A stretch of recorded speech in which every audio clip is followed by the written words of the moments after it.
I was 3 years old when my father abandoned me and my mother in my grandmother's house atop a crooked hill on Portia Street in a Los Angeles neighborhood called Echo Park.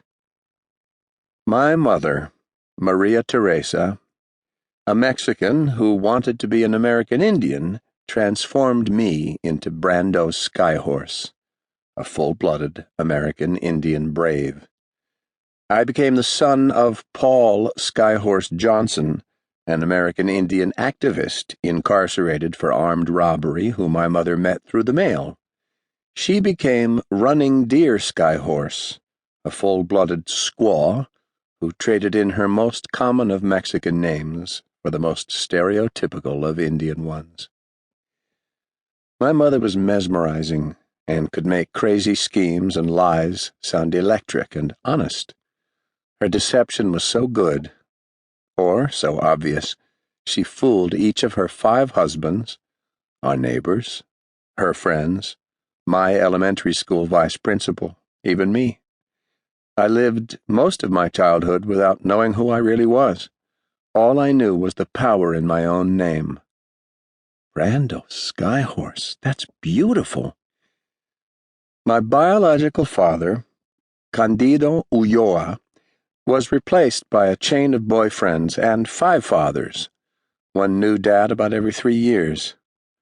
Along with Paul, whom I first met while he was in prison, there was Robert, a restless, habitual Aleutian Indian thief, Pat, a restaurant chef with a penchant for disappearing, Rudy, a man who answered a singles ad from a homeless shelter, and Frank, a Mexican-American office straight, what Maria called men who worked actual jobs, who wanted a son but could not marry my mother. The only way to keep them straight was to imagine what actors would play them in a movie made from my life. Paul Skyhorse Johnson, Will Sampson, the American Indian chief from One Flew Over the Cuckoo's Nest, Robert Isai Morales, a hot Isai Morales, La Bamba Isai Morales, Pat, Roseanne-era John Goodman, Rudy, present-day Robin Williams, plus 30 pounds, Frank. I've known him the longest, so I can't imagine him in caricature. If he were asked, he'd say Chris Noth from Law and Order or Michael Nouri from the movie Flashdance, in that order. These men were never simply my mother's boyfriends or partners. They weren't surrogate dads or stepfathers. I couldn't call them by their first names, nor was I allowed to speak about any past father in the presence of a new one. My mother made it clear that these men, trying to be men, were my fathers, absorbed instantly into our tiny clan of mother, grandmother, and me, so we could be, or pose as, a family. Life with each of these fathers followed a similar path. First, I was forced to accept them. Then, slowly, I trusted them. Then I grew to love them. Then they left. Some boys don't have any father in their life, my mother would say, bucking me up. You've had 5. Plenty for one boy. I was father rich, but family poor.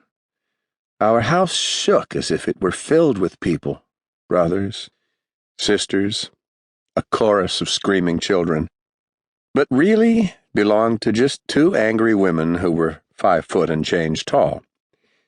We shopped at the Smart and Final warehouse for commissary-sized shake and bake and restaurant-sized cartons of frozen burgers, purchasing family-sized packs in gross for a family that could fit in a hatchback. We were a triangle trying to fill a circle. When I grew out of that circle, I tried searching for the true ends of my mother's stories, ends I thought explained who my father was, who I was. Each father took a piece of me when he left, leaving a hole that got bigger as I got older. I wanted those pieces back. I wanted that hole filled. My mother would say, "I can't tell you what really happened," as if she were protecting someone else's truth, and not her own exaggerated version of it.